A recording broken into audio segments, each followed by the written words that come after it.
Hey guys, welcome to another installment of Kavalden's movie review. Yeah, I don't do too many movie reviews, and I said in my last one I was ever going to go see The Hangover or Kung Fu Panda 2, and since it's Memorial Day weekend, I didn't really have any plans, I decided to do a double feature. So, I went to go see both. I had a free movie ticket, so, you know, what are you going to do? Alright, so let's move on. I saw Kung Fu Panda first, not in 3D. Probably, maybe in 3D, probably for some scenes, yeah, it would have been pretty good, but I didn't see it in 3D for the whole film, and that's probably the reason why. I'm still a little against 3D on this. The film is good, you know, it's funny, and it does have pretty good action sequences for an animated film based on Kung Fu. Pretty much the story itself, I mean, everybody returned... Well, okay, let's just go straight to the story.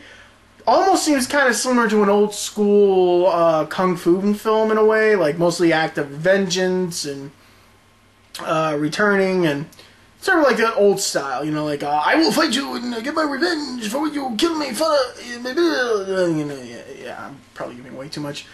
So moving on, I think it's kind of nice. We get to get a little bit more of a backstory on Po that we did in the last film. Probably answer some few questions that didn't get answered in the last film. Also, surprisingly, I mean, Po is still klutzy and everything, but not as much as he was in the first film. I mean, I guess now learning Kung Fu and mastering certain techniques and so on and so forth, and actually becoming part of the Furious Five, he's become quite I want to say, I don't know about this, he's become quite a well fighter. He's become a well fighter. Not a well fighter. He's become quite a well-trained fighter, basically. So he can put up a fight. He can fight off bad guys and do martial arts and everything. And just like the Furious Five and all the training that he's done. So he has become a well-trained martial artist.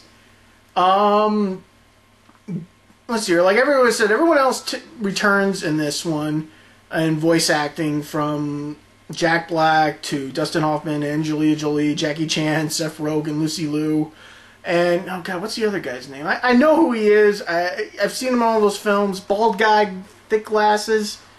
You know, yeah, kind of. I can't remember his name. I know he's in it. Even Jean-Claude Van Damme is in the film, and yes, his character does do a split, so yeah. He's in the film very briefly. I pretty much would say he has a few lines, not much, but, you know, surprisingly enough, I wouldn't mind seeing Jean-Claude try to probably do that. I mean, try to do the animated thing, because he did very well speaking with his character. So we'll go on with that. I'll give him the credit on that one. The film is pretty funny. It's great for kids. They like all that sense of humor. Maybe even adults will enjoy it, and I think it's a good film. Definitely leaves it open for a third one, which you have to see. So yeah, let's move on to The Hangover II. Thank God not in 3D. Didn't need to be. But basically, how do you do a sequel on a great comedy, which everybody enjoyed? Surprisingly, it is the same film over again, only with different scenarios and things.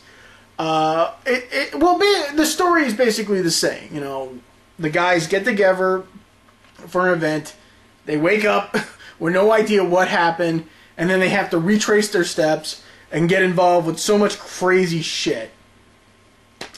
It's surprisingly, like I said, the same film. The guys still do their thing. There's only a few side differences, and pretty much I can probably understand why Singapore would probably be the next best place to do this, because you got to think. I mean, Vegas has all that City of Sin.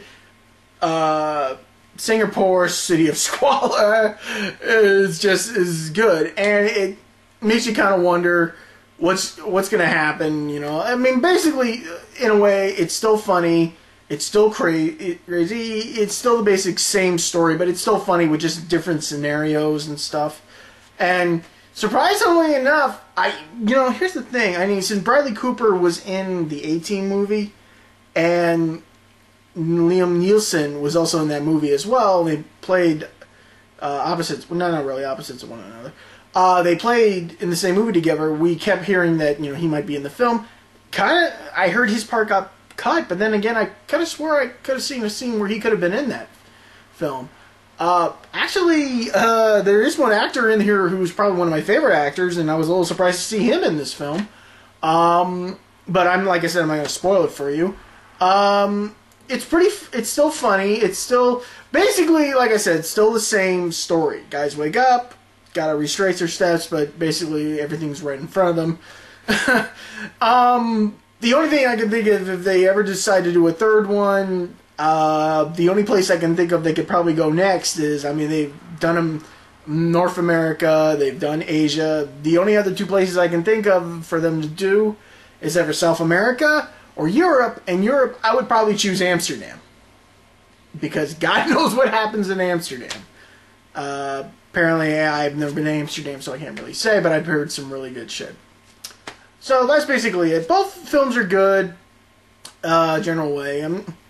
So we'll see what the rest of the week holds up. Was it Fear Itself, I think, comes out for Deadpool? Yeah.